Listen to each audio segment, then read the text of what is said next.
What's up, guys? Welcome back to Burn the Ship, the podcast that inspires entrepreneurs to go all in on their business. And today we have Gretchen. Thank you so much for coming in today. I appreciate you. Yeah, I appreciate you guys. Thanks for having me. So tell me a little bit about your business. So I own two major headlining companies, which is All Things Short-Term Rentals, and then Steve and Tony Rentals. And both of those are really a short-term, mid-term rental-based management company, boutique, kind of thinking outside the box. I love getting into niches where there really isn't a lot of activity and where I can improve and just do it better. Yeah. That's I awesome. love it. How did you get started doing that? Crazy story. I went into real estate 30 years ago, kicking and screaming. My husband was in it, was in construction, etc. And I got my real estate license because I was told I had to, and I didn't want to do it. I did the crazy, driving around with people in my car, top producer, all that nonsense. And then the market shifted, right? 2008, 2009. I partnered with some folks and we became asset managers. I was buying hundreds of houses out of auction, foreclosures, doing renovations. We were underwriting them, sending them down the pipeline for rentals and for hedge funds, and just really kind of getting into stuff that normal realtors, if you will, just don't do. It was just a full education on the finance side that's not open to most people. Most people, when they think about real estate, don't think about wholesaling and private money and hard money and all these crazy things. And so that's what we did, right? We turned and burned maybe about 10,000 houses. We held at any given time about 4,500. And during that process, we watched the market shift. And I went and I bought this crazy house on the ocean, and there's a much larger story, but I got a call from a wholesaler who said, "Hey, Gretchen, you've got to come see this house." Grabbed Chris, my partner at the time, and we got in the car and went down and saw it. And in 15 minutes, we bought this house. It's down on South Ponte Vedra Beach in Florida, and it's just a hilarious story. It was a hoarder house, and we found a car in the garage. We found, stupid amounts of stuff. Just we had everyone from the office come down. We said, you can take anything you want out of this house. There were Gucci handbags and Michael Kors and bags of iPhones and cell phones and all this stuff. It was this house is a story in itself. It's a book in itself. But after everyone took everything, I said, listen, you guys can take anything. I get guns and cash. That's it. You guys take the rest. And it was clean, right? There wasn't a bug in sight for a hoarder house. It was just that, unfortunately, she just was mentally unstable and just had a shopping habit. Great wigs, by the way, the girls in the office who wore wigs and weaves and everything else, they cleaned up. They had amazing bags of stuff, but got the house finally under contract for sale to flip it and turn it, and Hurricane Matthew hit it a week before closing. And I was the solution girl. I was like, okay, what do we do here? We've got millions of dollars wrapped up in this project. And so we just found a solution, and the solution was vacation rental, right? And this is before Airbnb was a company. This is way before. This is the wild, wild west of a grandmother's house on the lake, or a house on the ocean, or maybe somebody has a house that's sitting vacant and they rent it for just a week. So I was at the very influx of that just entire infancy of that industry. And so I thought, well, how hard could this be?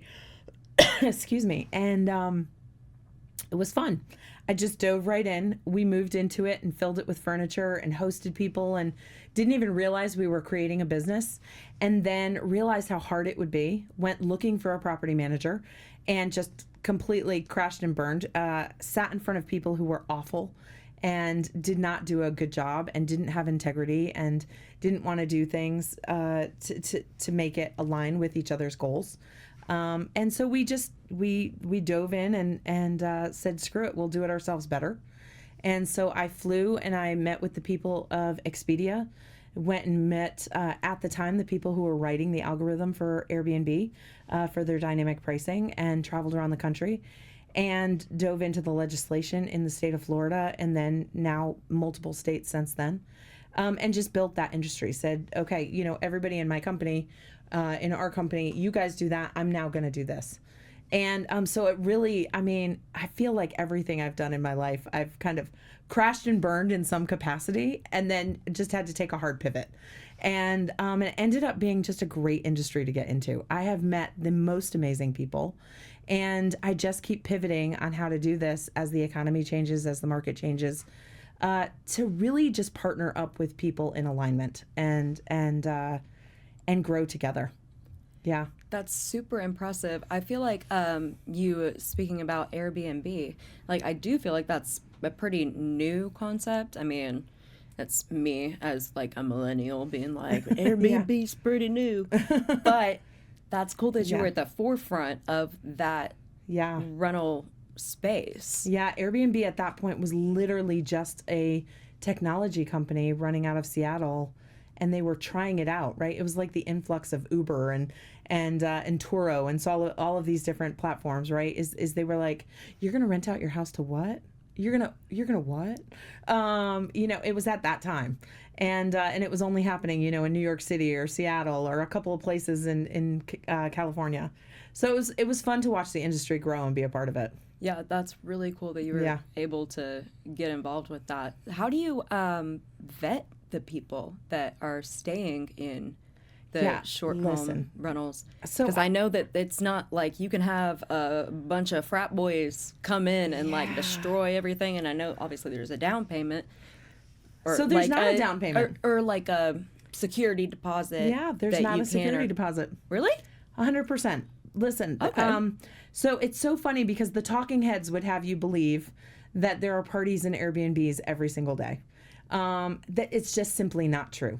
There are bad actors, 100%. There are bad actors in long-term rentals. There's bad actors in owner-occupied properties.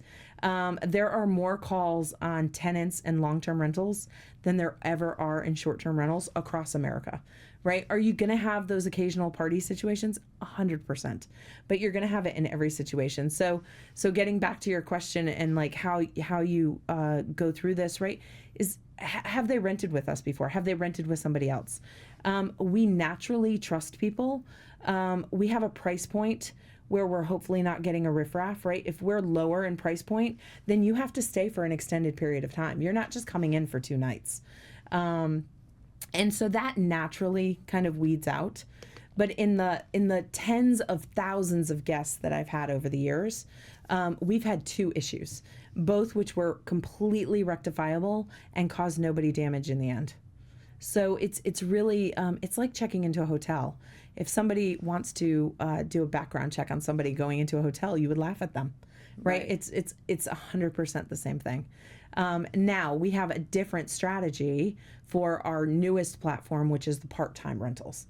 And the part-time rentals are renting properties under 2 weeks, utilizing the Augusta rule for special events. So things like NFL games, some of the SEC games, some of the PGA tournaments, Heritage in Hilton Head, and then the Players down in Sawgrass.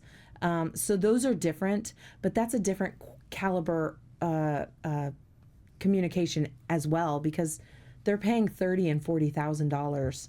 We have boots on the ground delivering groceries. If there was shenanigans going on, we'd know about it because we have eyeballs on the house. Yeah, you said that you're not worried.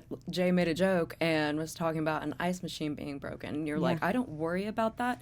I get ice delivered to your house to make sure that nothing like that happens. Yeah, 100%, right? Ice machines are, it's just funny, right? So people who want to get into it, right? The All Things Short-Term Rentals, my platform, teaches you how to do it. It teaches you about investing. It teaches you about watching the market flow, because is today the right time to buy an Airbnb, or is today the right time to buy an investment property? The answer is not always yes.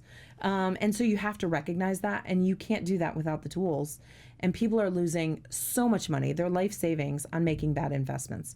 And so I teach people, and some of those people need property management. Great. Some of them just don't. People don't need to have property managers, but you also need to have the tools. Going back to the ice machine, ice machines break every day.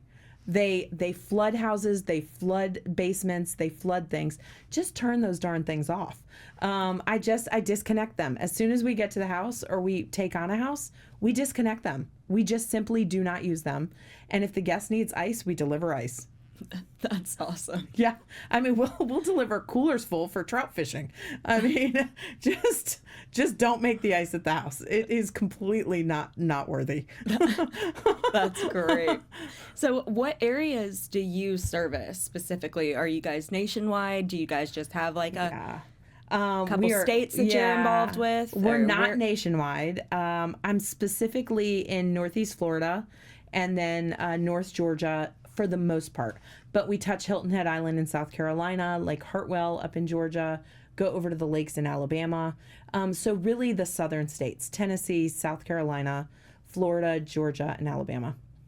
So I think that you've made it, I think that you've made it pretty clear on how you guys are different than a company like Airbnb and things like that. But what do you think sets you guys apart? Why should somebody use you versus downloading an app and doing it that way? Yeah, so here's the thing. I utilize Airbnb. VRBO, Expedia, Booking.com, TripAdvisor, Nest, all of them, because why would I ever compete my marketing dollars against these massive industries?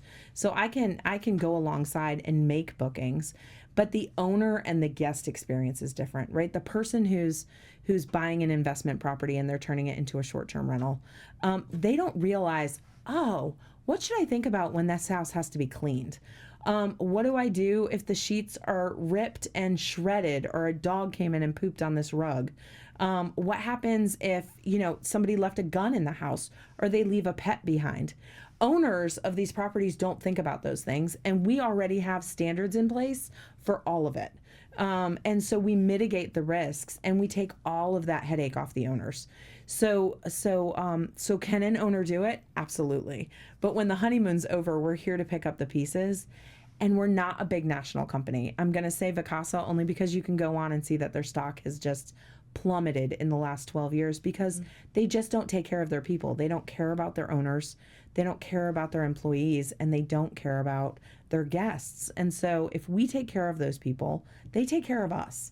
And it's really just amazing to watch it happen in the industry and grow these relationships. So, yeah, it's really customer based, like satisfaction as far as you scratch my back, I'll scratch yours. And with you being a smaller owned business, it gives you that ability to really take care of the people that are with you guys. And we do the same thing, like being in merchant services. Like, we're a small company, but we have thousands of clients, but each one of us is able to take care of our customers, no matter how small or how big. Yeah. Like, you got us 100%. Yeah.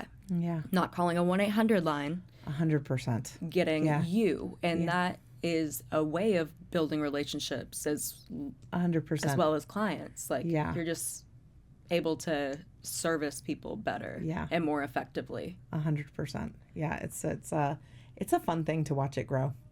Yeah. You have an incredible amount of knowledge on this, and I'd love to talk to you more. I know that my CEO also wants to talk to you more about it. So where can anybody reach you guys at? Oh, right, the easiest thing is either my phone number, 904-234-5730. Text me. I don't always immediately answer, but I always respond in some capacity. Or just set up a call with me at my website, which is allthingshorttermrentals.com. Just super easy. Cool. Goes to everything. You'll make sure to reach out to her.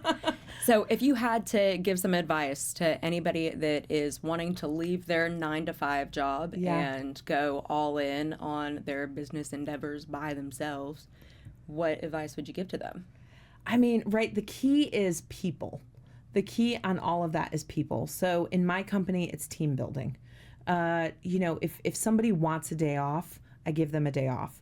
If somebody wants a raise, we really look at it like, how can we accommodate, because we're taking care of a family, the team and all of that, right? And so you don't get those skills and those little details without first saying, okay, what industry am I going into? And who are those experts out there that I can learn from? Pick up the phone and call them. I mean, that's the reason I went to the top of Expedia. I went to the top of the Airbnb algorithm folks. I went to the top of these companies. They're absolutely willing to share that knowledge. They've done it. This isn't a one-man show. Somebody who says I can do it better by myself is never going to get there. You have to do it as a group. You have to have people who are pulling you up and people who you're pulling up. And it has to be a constant stream of people. So somebody who wants to do it, I say do it.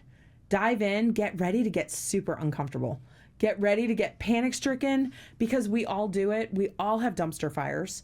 We all have these crazy amount of just burn it down situations, and then you've got to rebuild, right? You've got to pull it up and say, okay, what is the solution?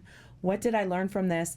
And oh, by the way, who else has had this dumpster fire that I can say, how did you do that? How did you get out of this? What would you have done differently? Like, learn from each other. Get those mentors. Get in groups of like-minded, aligned people, and grow. Just grow.